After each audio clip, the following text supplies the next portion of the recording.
வணக்கம். அதாவது பாத்தீங்கன்னாக்க நீலகிரி மாவட்டம் உதகை, குந்தா, குன்னூர், கோத்தகிரி போன்ற பகுதியில நேற்று இரவு முழுவதும் பார்த்தோம்னாக்க அதாவது வரலாறு காணாத அளவுக்கு காற்று வீசி வருகிறது.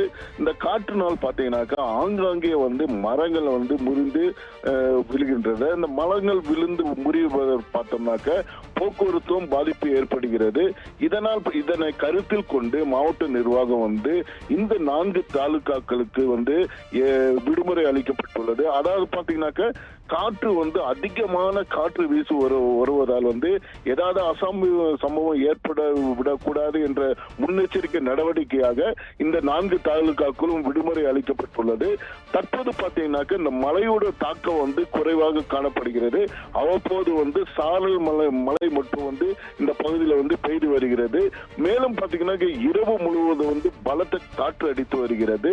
இதனால் பாத்தீங்கன்னாக்க சில இடங்கள்ல மரங்கள் முறிந்து விழுந்ததால் உடனடியாக அந்த பகுதிக்கு தீயணைப்பு துறையினர் விரைந்து அந்த மரங்களை அப்புறப்படுத்தும் பணியில ஈடுபட்டு வருகின்றனர்.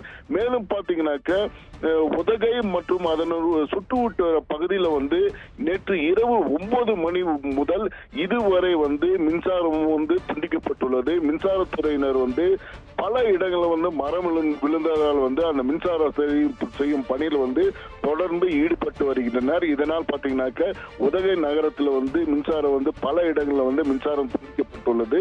மேலும் இந்த பள்ளிகளுக்கு விடுமுறை அளிக்கப்பட்டுள்ளது.